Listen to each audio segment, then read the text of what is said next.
Bring in former Virginia Governor Doug Wilder. Yeah, he led the state from 1990 to 1994, made history as the country's first African-American governor. Governor Wilder, thank you for being here. It's good to see you. Good to see you both, Leslie and Lorenzo. It's my Yeah. pleasure to be here. Well, great to see you too. I was a young student at Howard University when I met Governor Wilder for the first time. He was a trustee for the university, and good to see you with greater clarity right there in the shot, Governor. You have witnessed decades of political change in this state. I guess we're wondering, what are some of the biggest things that have changed since your time as governor?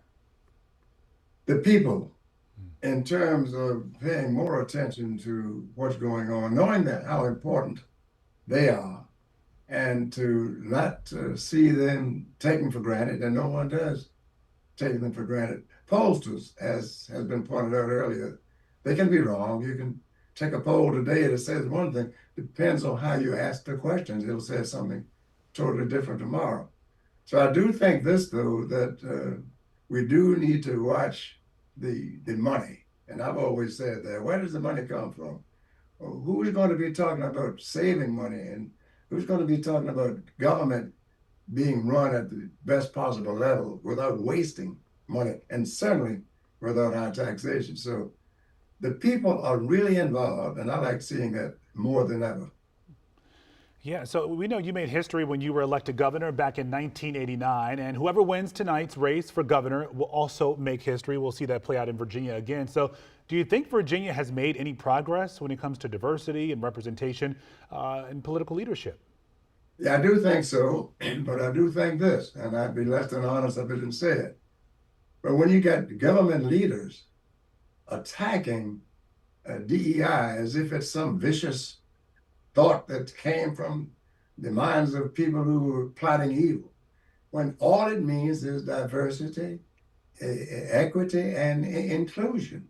And as I point out to so many, the courts of in Great Britain were courts of law and chancery. Our courts right in the city of Richmond were law and equity. Let's not kid ourselves. Our youngsters need to know, and others need to know, the total history of our country. I'm proud of where we've come from.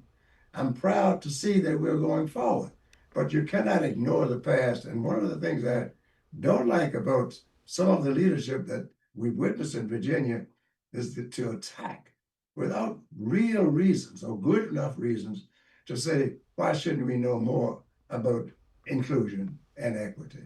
So I got to ask you, you were sort of the only Democrat, as I'm recalling, on Governor Glenn Youngkin's transition team back in 2021.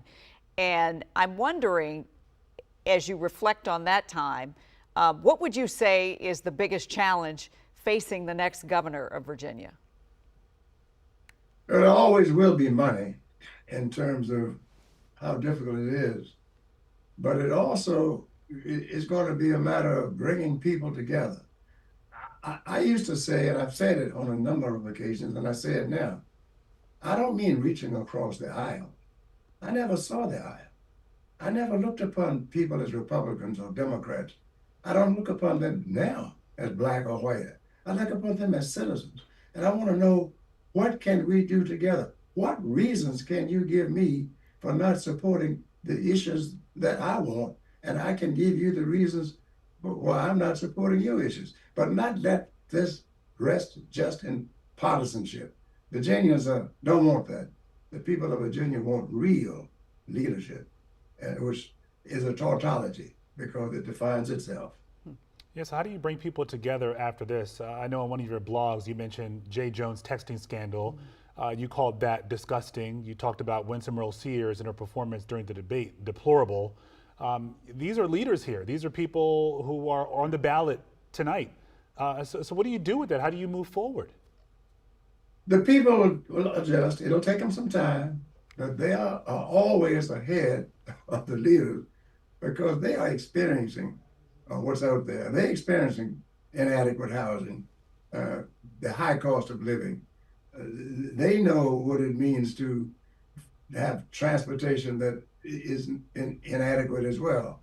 And so once those messages get through to the so-called leaders, And when they see continuing to pour money into elections without pouring that same degree of interest into the people, they get it.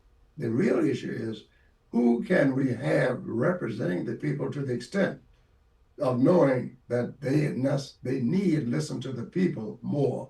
The people will never guide you wrong if you listen and if you pay attention. Governor Wilder, this is clearly a very different time than when you were governing. Let's talk about redistricting at this moment, because there's been this last-minute push by the Democrats to redraw Virginia's congressional maps ahead of next year's midterm. What do you make of this? Well, I think that the effort is worthwhile, but I'd be less than honest if I didn't tell you that I didn't think they should have changed it from the beginning. They already had the authority. Rather than to appoint a commission, the Constitution of Virginia said how it should be done. So then to change the Constitution, to bring it about differently, I don't know that that was the best thing to do. I certainly wouldn't have done it had I been involved in leadership positions as far as the state is concerned.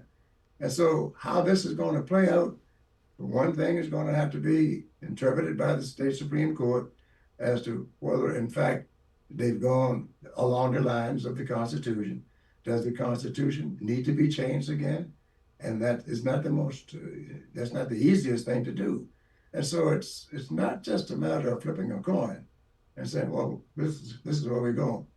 It's going to take some effort. It's going to take some work to get what you really need and what you want. Yeah, and with that said, Governor, when you look at Virginia today, how do you feel about the direction of the Commonwealth and where it's heading? I think it's headed in the right direction in terms of people knowing that we exist. When people know that Virginia is not following any lead, the people are in charge.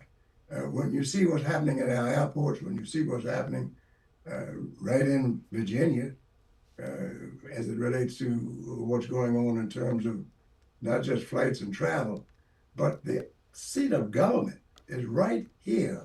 And most of the people who are in the government, that's particularly at the national level, many of them, the majority of them, live in Virginia.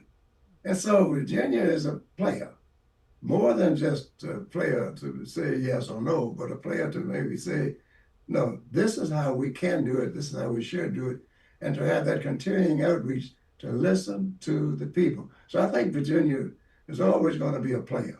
I used to call it a purple state rather than a red or blue state. I now call it a people's state. A people's state. Sounds like we need more people to hear that message across the United States, more people states.